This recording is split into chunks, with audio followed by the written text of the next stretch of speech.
이 평화의 공동체에서 하나님을 경험하게 하시고 하나님께서 이끄시는 대로 참여하여 함께 공동체를 세워나가게 인도하여 주시옵소서.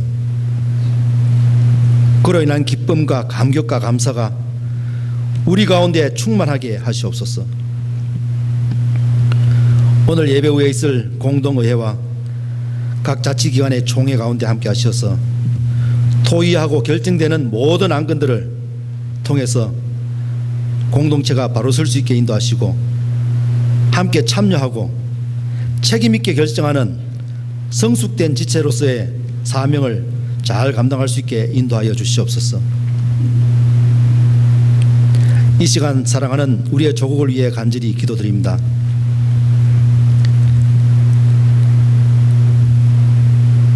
남과 북의 끝없는 대치와 해결의 실마리를 찾지 못하는 노사정 이런 대결, 조국의 현실을 주님께서 아시오니 우리 민족을 불쌍히 여겨 주시옵소서.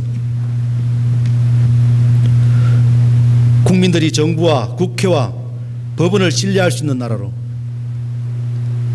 시민들이 종교와 언론과 지식인들을 신뢰할 수 있는 나라로, 국민이 지도자들을 신뢰하고 존경할 수 있는 나라로 변화되게 인도하여 주시옵소서. 남자 여자의 차이가, 부와 가난의 차이가, 지역의 차이가, 이념과 체제의 차이가, 생각과 입장의 차이가 우리 민족을 가르는 장벽이 되지 못하게 하시옵소서.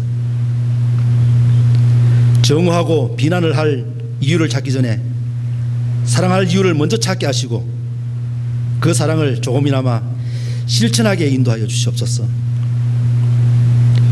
서로의 다름으로 인해 더 사랑하게 하시옵고 그 사랑으로 인해 모든 문제가 해결되어지는 은혜를 베풀어 주시옵소서. 하나님, 이 시간 우리의 예배를 통해 하나님을 알고 경험하기를 원합니다.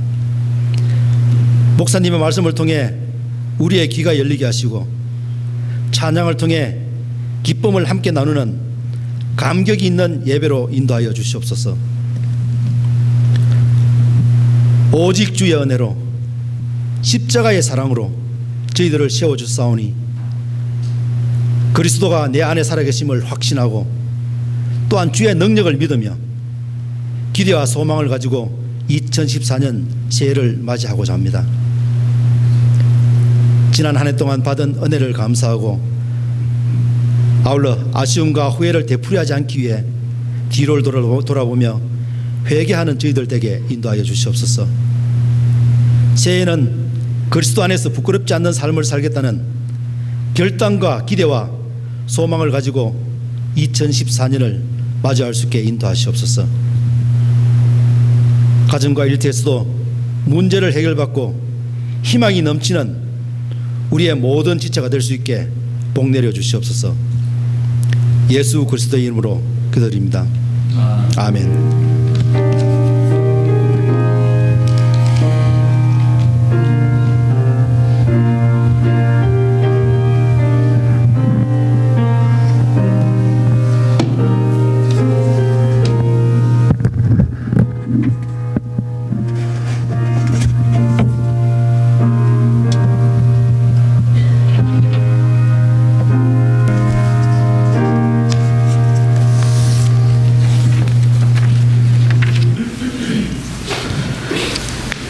예, 교회 소식 전해드리겠습니다.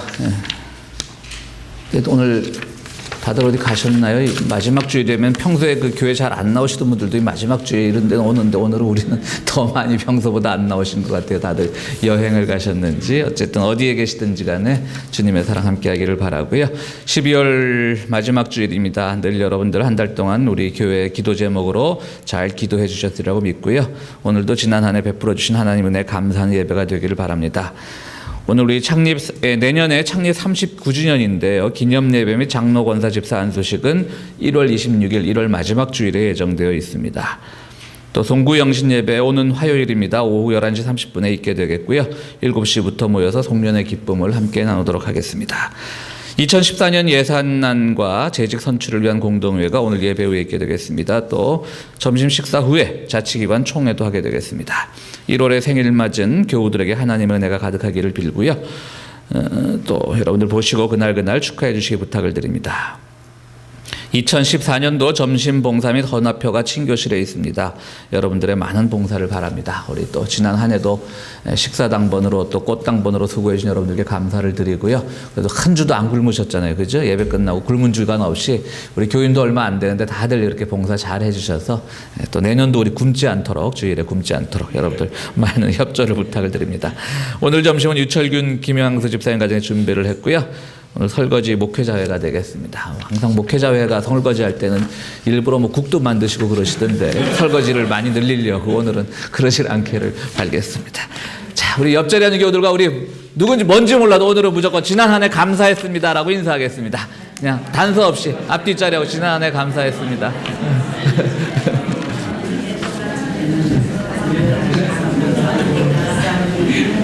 여러분들도 다 저도 여러분들께 감사를 드리고요. 우리 모두 교회를 위해서 감사한 여러분들이 되었으면 좋겠습니다.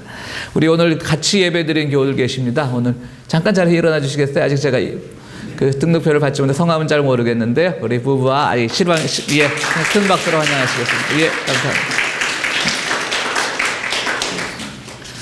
예, 우리 남성 중창으로 은혜 나누는 시간 갖도록 하겠습니다.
용서의 확신의 말씀 시편 128편에서 함께 교독하시겠습니다.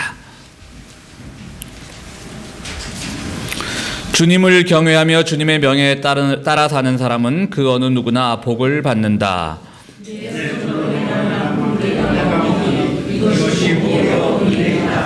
주님을 경외하는 사람은 이와 같이 복을 받는다.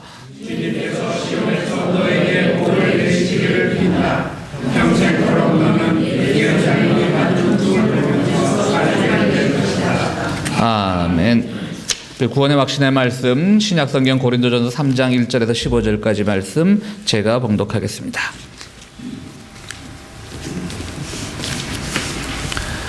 형제자매 여러분, 나는 여러분에게 영에 속한 사람에게 하듯이 말할 수 없고 육에 속한 사람 곧 그리스도 안에서 어린아이 같은 사람에게 말하듯이 하였습니다.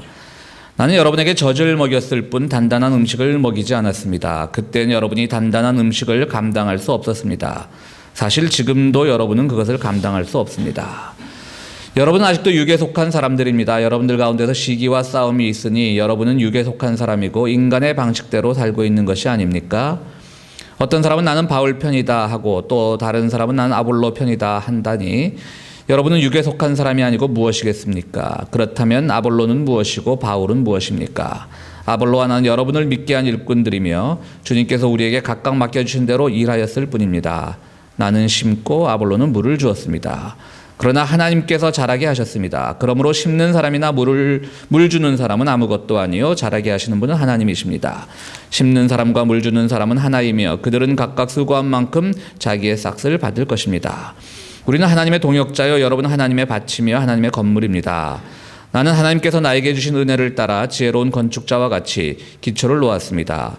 그런데 다른 사람이 그 위에다가 집을 짓습니다. 그러나 어떻게 집을 지을지 각각 신중히 생각해야 합니다. 아무도 이미 놓인 기초이신 예수 그리스도밖에 또 다른 기초를 놓을 수 없습니다. 누가 이 기초 위에 금이나 은이나 보석이나 나무나 풀이나 짚으로 집을 지으면 그에 따라 각 사람의 업적이 드러날 것입니다. 그날이 그것을 환히 보여줄 것입니다. 그것은 불에 드러날 것이기 때문입니다. 불이 각 사람의 업적이 어떤 것인가를 검증하여 줄 것입니다. 어떤 사람이 만든 작품이 그대로 남으면 그는 상을 받을 것이요 어떤 사람의 작품이 타버리면 그는 손해를 볼 것입니다. 그러나 그 사람은 구원을 받을 것이지만 불속을 헤치고 나오듯 할 것입니다. 아멘. 그 스포츠 중에 크로스컨트리라고 하는 그런 스포츠가 하나 있습니다. 본래 그 스키 경기에서는 막 활강을 하듯이 이렇게 멋있게 하는 스키가 아니고 그냥 스키를 타고 산을 넘고 들을 건너서 그냥 어그저그저 걷는 그런 동계올림픽 시즌이 되면 아마도 한두 번쯤은 그런 장면을 보았을 줄로 합니다. 근데 이게 이제 지상에도 크로스컨트리라고 하는 게임이 있다고 합니다. 그러니까 일종의 산악 달리기 같은 건데요. 뭐 그렇게 길이는 길지 않습니다. 한 12km 정도, 한 20km 정도 뛴다고 하는데요. 그래서 산악을 막 험한 산길을 달리고 들을 달려서 이제 꼬린 지점에 도달하는 그런 크로스컨트리라는 경기가 있는데요. 2012년 12월 2일에 스페인에서 아주 세계적인 크로스컨트리 경기가 열렸다고 합니다. 이때 스페인의 페르난데스 선수라고 하는 그 선수와 케냐에서 이 크로스컨트리 선수로는 아주 이름을 날리고 있는 아벨 뮤타이라고 하는 선수가 1, 2위를 달리고 있었는데요. 이 케냐 선수가 여전히 세계적인 금메달리스트답게 1등으로 막 이제 꼬린 지점을 향해 달려오고요. 주최국인 스페인의 그 페르난데스 선수는 이제 2등으로 좀 한참 뒤떨어져서 달려오고 있었습니다. 그런데 이게 홈그라운드가 아니어서 그랬는지 이 케냐 선수가 뭔가 착각을 했는지 어느 지점에서 꼬린 지점을 앞두고 어느 지점에서 그냥 서버렸습니다. 아마도 그것이 고린 지점이라고 착각을 했던 모양입니다. 그러니까 뭐 경기장에 들어오든지 뭐 제가 직접 보지 않아서 마라톤처럼 그렇게 피날레를 장식하는지 잘 모르겠습니다만 어쨌든 마라톤도 막 뛰다 결국은 이 메인 스타디움으로 들어오지 않습니까? 꼬린할 때는. 근데 뭐 아마도 이것도 그렇게 돼 있겠죠. 거기서 어떤 착각을 합니다.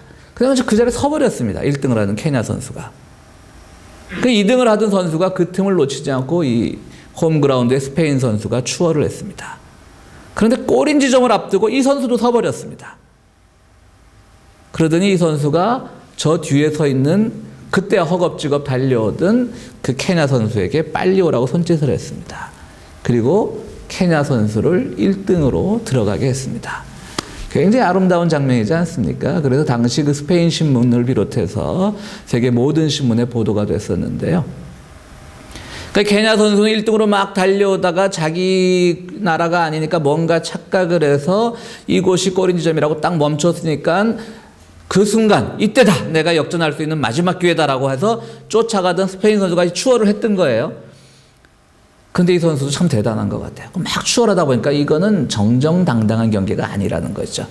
그 선수가 뭐 스포츠라고 하는 건 물론 경쟁이 가장 핵심인 종목이긴 하지만 그 선수가 뭐 달리다 넘어졌다라든가 그것도 하나의 실력이니까요. 그러면 추월을 해도 되지만 단순히 착각으로 이곳이 골인 지점인 줄 알고 서 있는 걸 보고 이 선수 막 추월해 달리다가 이건 아닌데 싶었다라고 하는 것이죠. 그래 나중에 기자회견을 할 때 그 당시 제가 진짜 골인 지점까지 계산을 해보면 도저히 저는 1등으로 달리던 그 케냐 선수를 추월할 수가 없었습니다. 근데 그 선수가 갑자기 쓰는 바람에 제가 추월을 했는데 뛰다 보니까 이거는 올바른 스포츠맨십이 아니라고 생각을 했습니다. 그래서 제가 1등을 다시 그 선수에게 골인 지점을 정확한 골인 지점을 가르쳐주고 그 선수가 1등을 하게끔 하고 제가 뒤따라 들어왔습니다. 라고 얘기를 했다는 겁니다. 뭐 우리나라 사람들이 좀 더 심하긴 하지만 사실 올림픽 같은 데서 은메달이면 세계 그 종목에 두 번째로 잘한다는 거잖아요. 근데 우리나라는 은메달도 이 시상대에 있으면 막 울고 그러잖아요. 억울해갖고 울잖아요. 기뻐서 우는 게 아니라 동메달도 막 울고. 그 정도로 1등이라는 건 참 스포츠 경기에서 중요한 것인데 이 케냐 선수도 그렇지만 또 이 스페인 선수도 참 대단하다라는 생각을 해봤습니다. 그 극한의 경기를 하고 육신의 힘만 남아있을 때 정신력은 정말 바른 판단력은 사라질 수 있는 너무나 힘든 운동을 끝에 달려왔으니까 그 순간에도 정말 이것이 정당한 1등인가를 생각했던 그 선수는 어느 종교인 못지않게 우리들에게 큰 감동을 주고 있습니다. 어떻습니까? 여러분들 그렇게 하실 수 있을 것 같으세요? 여러분들 1년 동안 지난 1년 열심히 사셨습니다. 이제 이틀 남았습니다. 3일 남았습니다. 오늘까지. 어떻게 마감하시겠습니까? 물론 스포츠 경기뿐 아니라 우리의 인생이라는 것도 사실 경쟁입니다. 뭐 이 자본주의라고 하는 것 자체가 경쟁 아니겠습니까? 내가 남보다 조금 더 일해서 더 많이 벌고 그것 때문에 내가 남보다 좀 더 안락한 삶을 살 수 있다는 것 그 자체로만 보면 결코 탓할 일은 아닙니다. 그러나 우리가 좀 더 신앙이나 양심을 가지고 그 구조를 좀 더 깊이 살펴볼 것 같으면 우리가 남보다 열심히 일했다라고 하는 것이 어찌 보면 출발점부터가 우리가 가지고 있는 것부터가 남들보다 10m 앞에서 100m 앞에서 먼저 출발한 경우도 있고요. 또 어떤 경우는 정말 뒤처져서 열심히 땀 흘려 노력을 했지만 그런 경쟁에서 이긴 그런 것들이 왜곡이 되어서 누구라도 경쟁에 뒤처지면 나도 이렇게 해서 경쟁에서 승리했는데 너는 왜 못하니라고 하는 그런 성공지상주의가 판치는 세상을 살고 있는데요. 어쩌면 지난 1년간 우리들의 삶도 그 모습을 가지고 있진 않았는지 저는 그런 생각을 해봅니다. 물론 저는 우리 평화의 교회 교인들 존경합니다. 우리 교인들 왜 존경하냐면 우리 교인들은 막 열심히 뛰는 그 성실함에서는 돋보이지만 그래가지고 물불 안 가리고 누구보다 더 잘 살려고 하고 막 이런 분들은 없잖아요. 그죠? 여러분들 이렇게 잘 살지 못하는 것에 대해서 격려를 해드리는 겁니다, 지금. 우리 막 큰 부자도 없고, 뭐, 어떻게 보면 목사도 좀 그렇죠. 내가 딴 교회보다 더 큰 교회를 해가지고 막 그냥 유명해 보여줬겠다는 마음도 별로 없고 하니까, 뭐, 목사나 교인이나 다 똑같습니다만은, 어쨌든, 우리가 지난 1년 동안 달려오면서, 그럼에도 불구하고 분명히 우리의 인생 속에 돌아보면, 내가 조금은 옳지 않은 방법으로 남보다 조금 더 앞서가려고 했던 것은 없었는지, 또 내 딴에는 선행을 베푼다라고 하였는데 내 딴에 누군가에게 좋은 배려를 한다고 하였는데 그것이 누구인가 상처가 된 일은 없는지 그것을 돌아보는 이 시간이 되었으면 좋겠습니다. 혹시라도 2013년 12월 30일이라고 하는 2014년의 마지막 골 지점을 앞두고 막 달려가다가 한 번쯤은 돌아서서 정말 정당한 방법으로 열심히 뛰었는데 뭔가 자칫 작은 실수로 뭔가 자기 고향이 아니기 때문에 홈그라운드가 아니기 때문에 어색함을 느꼈던 나의 이웃은 없는지 그래서 그가 정말 칭찬을 받고 우승의 영광을 차지해야 되는데 그런 것들 때문에 주춤거리고 서 있는 내 이웃은 없는지 한 번쯤 돌아보는 뭐 사흘이라고 하면 짧은 시간이지만 또 우리가 돌아보기에는 충분한 시간인 것 같습니다. 한 번쯤은 뒤돌아보는 여러분들이 되었으면 좋겠습니다. 유명한 극작가인 오스카 와일드는 이런 말을 했습니다. 인생에는 두 가지 비극이 있다. 하나는 원하는 것을 얻지 못하는 것이고 다른 하나는 그것을 얻는 것이다. 매우 의미심장한 말입니다. 우리는 열심히 사는 이유는 뭔가 우리가 원하는 것을 얻기 때문에 얻고자 열심히 사는 겁니다. 그런데 내가 정말 이것을 얻기 위해서 열심히 노력하였는데 얻지 못하면 참 비극이라고 할 수 있겠죠. 그런데 오스카 와일드는 이 말을 또 한 번 비틉니다. 그런데 그것을 얻는 것도 비극일 수 있다고 하는 것이죠.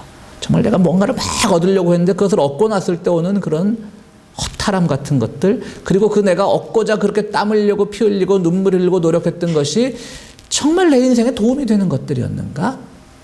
내가 이것만 가지면 뭐든지 다 될 줄 알아서 뒤도 안 돌아보고 뒤처진 사람 막 이기려고 하고 달려왔는데 이것을 얻었을 때 내 인생이 과연 행복했는가? 이런 질문을 누구든지 할 수 있기 때문에 오스카 와일드는 우리들에게 이런 말을 전하고 있는 것 같습니다. 그렇습니다. 여러분들, 만약 지난 한 해 동안 여러분들이 뭔가를 얻고자 했는데 그것이 얻지 못한 것이 있다면 뭐 아쉬움과 슬픔이 있겠죠. 그러나 이 시간 우리는 하나님의 은혜를 생각을 하면서 과연 내가 얻고자 했던 것을 얻었을 때 내 인생이 얼만큼 행복했을까? 그것도 돌아보는 이 시간이 되기를 바랍니다. 누가복음 9장에서는 쟁기를 들고 밭을 가는 사람은 뒤를 돌아보지 않는다라고 했습니다. 앞만 보고 가는 겁니다. 우리 이 시간 이미 한 해가 다 지나갔습니다. 이제는 우리가 새로운 한 해를 준비하면서 또 뒤를 돌아본다는 의미보다는 우리가 미진했던 것들, 그리고 정말 우리가 무엇을 위해 살아왔는지 한 번쯤은 생각해보는 시간이 되기를 바랍니다. 우리가 이렇게 잘 반성할 때 우리에게 좋은 미래도 보장이 된다라고 그렇게 생각을 합니다. 반성과 회개 없이 내년에 우리가 어떤 계획을 세우고 어떤 다짐을 한들 그것이 우리에게 좋은 열매와 결실을 주리라는 보장은 없기 때문입니다. 그런 점에서 여러분들, 우리는 지난 한 해 무엇을 가지고 살았는지, 어떻게 살았는지, 너무나 앞만 보고 달린 것은 아닌지, 뭔가 얻으려고 하는 그 욕심만을 가지고 사는 것은 아닌지, 이 시간 주님의 말씀을 통해서 우리를 돌아보는 시간을 갖기를 원합니다. 사도 바울은 고린도 교회 편지를 보낸 첫 번째 편지에서 이렇게 얘기합니다. 고린도 교회 사람들, 당시 고린도라고 하는 것은 우리가 뭐 코린트죠. 미술 양식에도 코린트 양식이 있듯이 엄청나게 발전한 지역이었습니다. 지성인들도 많았고 예술계에 종사하는 사람들도 많았고요. 머리는 누구보다도 발전한 뛰어난 사람들이 모인 도시였고, 그런 도시에서 모인 기독교인들 또한 얼마나 뛰어났겠습니까? 그런데 사도 바울은 그들에게 보낸 편지에서 이 3장에서 첫 번부터 그냥 아주, 요즘 여러분들 그 젊은 분들은 아시겠지만 돌직구란 표현이 있습니다. 앞뒤 안 가리고 그냥 하고 싶은 말 해버리는 거죠. 어찌 보면 사도 바울도 돌직구를 던져버립니다. 당신들 그렇게 잘난치 않은데 내가 보니까 하나님 믿는 그 신앙, 영에 속한 사람들이 아니고 육신에 속한 사람들이다. 그냥 육신 따라 사는 사람들이다. 근데 육신 따라 사는 사람임에도 불구하고 그것도 어린애 수준인 거예요. 막 건장한 청년의 육신이 아니라, 그 너희들에게 내가 딱딱한 것을 씹어서 먹어서 소화시킬 수 있는 그런 능력을 나는 당신들에게 발견하지 못했다. 그래서 나는 당신들에게 젖을 먹인다. 아직 애기처럼. 그게 듣는 사람들에게 상당히 불쾌한 말이거든요. 이 고린도라고 하는 지역이 얼마나 뛰어난 지역인데 우리들에게 고작 한다는 말이 과연 이런 말인가? 특히 사도 바울이 문제를 삼았던 것은 뭐냐면요, 이 고린도 교회 안에 분파가 참 많았어요. 이 초대교회라고 해서 이 교인들이 많았던 거 아닙니다. 뭐 고린도 교회라고 그랬죠. 정확한 통계는 없지만 뭐 그 당시 다른 교회 수준 보면 많아봤자 한 1,200명 되는 겁니다. 그 당시에 아직도 기독교에 대한 탄압이 있을 때니까 많은 교인들이 있는 건 아니죠. 그 안에 파가 4파가 있는 거예요. 하나는 베드로를 따르는 베드로파. 주로 이분들은 이제 유대인들이 많이 되겠죠. 베드로가 아무래도 유대계 기독교인들을 대표하는 사람들이니까. 그 다음에 예수파. 교회는 사실 다 예수파가 돼야 되는데요. 그리스도파가 있었어요. 그 다음에 이제 바울이 워낙 뛰어난 학자니까 바울파가 있었어요. 그 다음에 오늘 나왔던 아볼로파가 있었어요. 아볼로파는 누구냐면 세례 요한을 따르던 추종자들입니다. 그러니까 우리는 복음서에서는 세례 요한이 요한복음에서도 나는 작아져야 될 뿐이고 그분은 흥해야 될 뿐이고 나는 그분의 신들매를 맬 자격도 없고 세례 요한이 이렇게 겸손하게 나왔지만 실제로 세례 요한이 따르던 그 종파의 파워도 굉장히 셌거든요. 그러니까 고린도 지역에도 세례 요한을 따르던, 그러니까 이분들은 예수의 세례는 모르는 겁니다. 사도 바울의 가르친 세례는 모르고 세례 요한의 세례만 아는 겁니다. 근데 그 중에서도 가장 크게 부딪히던 파가 바로 이 바울파하고 아볼로파예요. 바꿔 말하면 둘 다 뭐냐면 지성인들이란 얘기예요. 베드로파는 조금 어떤 민족적인 정서에 기대는 게 있었어요.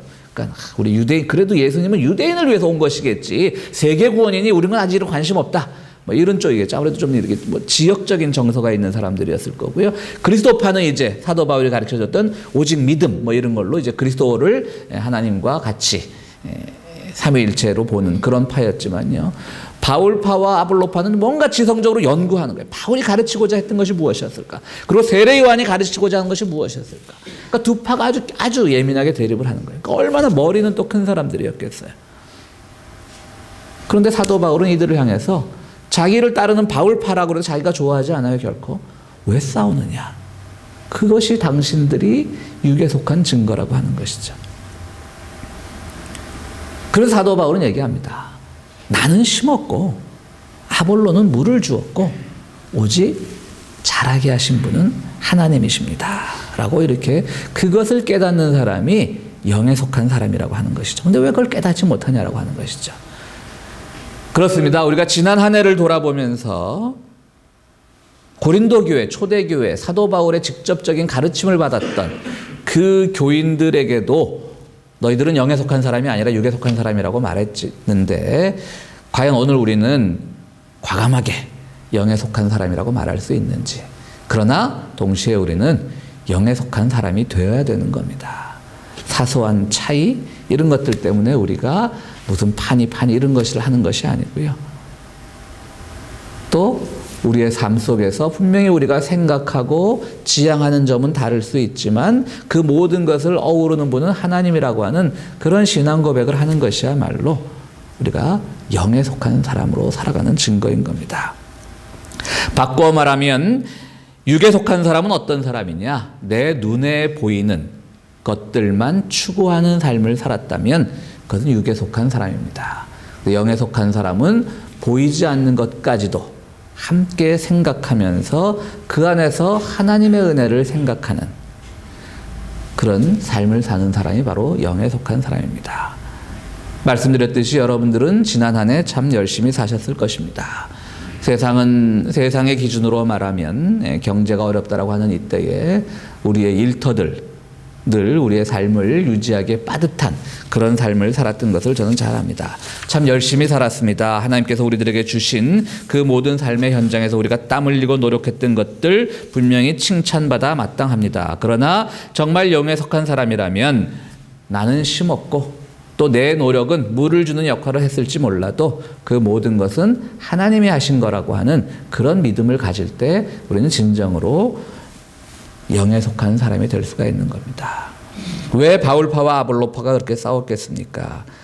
그들이 했던 것들이 다 가치 있는 일이었기 때문입니다. 여러분 우리도 성경 공부하지 않습니까? 우리 교회인들만큼 무조건 믿습니다 이런 거 싫어하는 교인들 없잖아요. 그렇죠? 성경 공부 당연히 필요한 겁니다. 당연히 우리는 연구해야 되는 겁니다. 당연히 토론해야 되는 겁니다. 당연히 우리가 궁금한 것에 대해서 의심을 가져야 되는 겁니다. 그런데 그것에 머물러서는 안 된다라고 하는 것이죠. 바로 바울파와 아볼로파는 다 합당한 일을 한 거예요.